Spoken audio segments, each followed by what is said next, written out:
Hello बच्चों, स्वागत है आपका मेरे चैनल में। आज हम फिर पढ़ेंगे गीत।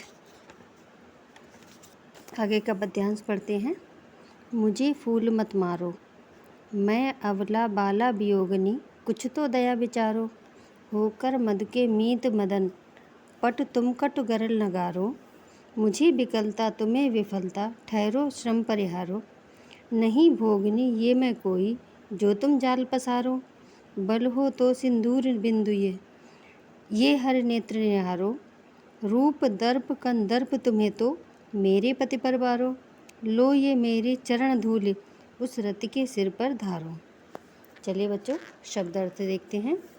मधु माने अमृत यानी बसंत। मदन माने कामदेव। पट माने चतुर। कटुगरल माने कड़वा विष। परिहारो माने दूर करो। भोगनी यानी विलासिनी।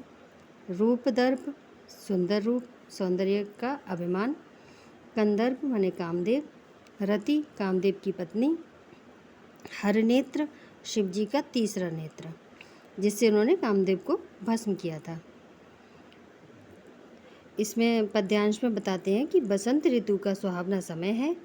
चारों ओर खिले हुए फूल अपने रंग रूप से अपूर्व मादकता बिखेर रहे हैं, परंतु बिरहणी उर्मिला को बसंत ऋतु का विकास और फूलों का रंग रूप कष्टकारी प्रतीत हो रहा है, क्योंकि लक्ष्मण है नहीं, लक्ष्मण वन में है, उर्मिला बिरहणी है, तो उसे ये सब अच्छा नहीं लग रहा है, बल्कि कष्ट देने वाला लग रहा है। चलिए व्याख्या पढ़ते हैं। मुझे फूल मत मारो, है ना। उर्मिला काम व्यथित होने पर कामदेव से प्रार्थना करती हैं कि हे कामदेव, तुम मुझे अपने पुष्प बाणों से घायल मत करो, फूल मत मारो। इनकी कामदेव के पास पुष्प का बाण था, है ना, पुष्प बाण था उनके पास। उसको कहा है कि उससे फूल मत मारो, यानी कि मुझे घायल मत करो। मैं अबला बाला वियोगिनी, कुछ तो दया विचारो। एक तो मैं अबला हूँ, है ना, क्योंकि एक तो मैं अबला हूँ, दूसरे में बाला यानी युवती हूँ, और तीसरे वियोगिनी हूँ, है ना, यानी गृहिणी हूँ। इसलिए मेरी इस दशा को देखकर मेरे ऊपर कुछ तो दया करो। होकर मद के मीत मदन पट, तुम कटु गरल न गारो, है ना। कहते हैं कि तुम बसंत के मित्र हो और चतुर हो, इसलिए मुझ पर विष की वर्षा मत करो, अर्थात मेरे प्रति इतनी निष्ठुरता मत दिखाओ। नहीं मुझे विकलता तुम्हें विकलता, ठहरो श्रम परिहारो। तुम्हारे पुष्पबाण प्रहार से मेरा मन व्याकुल हो जाता है और तुम्हें असफलता मिलती है ना। नहीं भोगनी ये मैं कोई, जो तुम जाल पसारो। मैं कोई भोगनी नहीं हूँ। उर्मिला कहती हैं कि मैं कोई भोगनी नहीं हूँ, जो तुमने ये जाल फैलाया है ना, कि विलास की इच्छा करने वाली कोई विलासनी नारी नहीं हूँ, जिसे अपने जाल में फंसाने के लिए तुमने इतना सारा प्रपंच फैला रखा है। बल हो तो सिंदूर बिंदु ये हर नेत्र निहारो। यदि तुम्हें शक्ति हो तो तुम शिव नेत्र के समान बाधाओं को भस्म कर देने वाले मेरे इस सिंदूर बिंदु की ओर देखो, है ना। ये तुम्हें शिव नेत्र की भांति भस्म कर देगा, जलाकर भस्म कर देगा। लो ये मेरी चरण धूल, नहीं सॉरी, इससे पहले रूप दर्प कंदर्प तुम्हें तो, मेरे पति पर बारो। उर्मिला कहती है कि हे कामदेव, यदि तुम्हें अपने रूप यानी सौंदर्य पर गर्व है, तो तुम अपने इस गर्व को मेरे पति के चरणों पर न्यौछावर कर दो, अर्थात सौंदर्य में तो तुम मेरे पति के चरणों की धूल के बराबर भी नहीं हो। लो ये मेरी चरण धूल, उस रति के सिर पर धारो।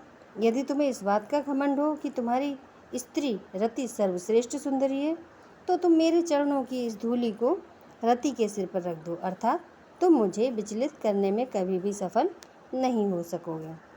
चलिए एक बार फिर देखते हैं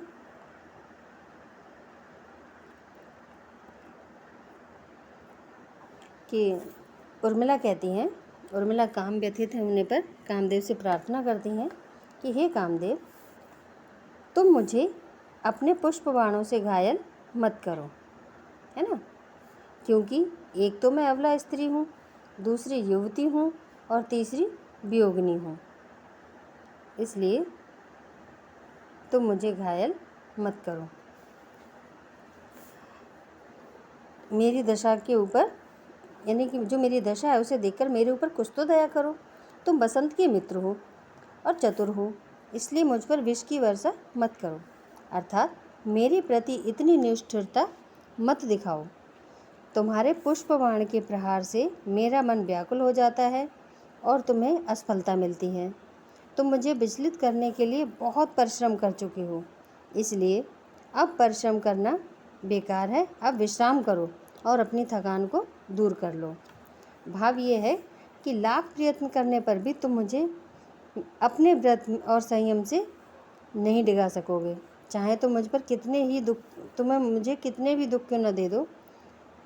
वह कामदेव को चेतावनी देती हुई कहती हैं कि मैं भोग विलास की इच्छा करने वाली कोई विलासिनी स्त्री नहीं हूँ, जिसे तुमने अपने जाल में फंसाने के लिए इतना सारा प्रपंच फैला रखा है। यदि तुम शक्तिशाली हो तो तुम शिव नेत्र के समान मेरी बाधाओं को भस्म कर देने वाले, यानी कि जो शिव नेत्र ने अपने तीसरे नेत्र से कामदेव को भस्म कर दिया था, उसी को उर्मिला कहती हैं कि शिव नेत्र के समान बाधाओं को भस्म कर देने वाले मेरे इस सिंदूर बिंदु की ओर देखो, ये तुम्हें शिव नेत्र की भांति जलाकर भस्म कर देगा। उर्मिला कहती हैं कि हे कामदेव, यदि तुम्हें अपने रूप सौंदर्य पर गर्व है तो तुम अपने इस गर्व को मेरे पति के चरणों पर निछावर कर दो, अर्थात सौंदर्य में तो तुम मेरे पति के चरणों की धूलि के बराबर भी नहीं हो। यदि तुम्हें इस बात का घमंड हो कि तुम्हारी स्त्री रति सर्वश्रेष्ठ सुंदरी है, तो तुम मेरे चरणों की धूल को रति के सिर पर रख दो, अर्थात तुम मुझे विचलित करने में कभी सफल नहीं हो सकोगे। चलिए बच्चों, आगे देखते हैं काव्य सौंदर्य। इस गीत में कामदेव द्वारा प्रताड़ित उर्मिला कामदेव से उसे ना सताने के लिए अनुनय विनय करती हैं और अपने सिंदूर बिंदु को शिव नेत्र के समान दाहक बताकर उसे धमकी देती हैं। इस गीत में अपने पतिव्रत और अपने पति लक्ष्मण के सौंदर्य के प्रति उर्मिला का गर्व दर्शनीय है। भाषा शुद्ध परिष्कृत खड़ी बोली, शैली मुक्तक, अलंकार श्लेष रूपक अनुप्रास तथा यमक है, रस वियोग श्रृंगार है, शब्द शक्ति लक्षणा एवं व्यंजना, गुण माधुर्य, छंद गेय पद है। उम्मीद है बच्चों आपको ये पद्यांश समझ में आया होगा, अच्छा लगा होगा। आप मेरे चैनल को प्लीज़ सब्सक्राइब कीजिए, लाइक कीजिए एंड शेयर कीजिए।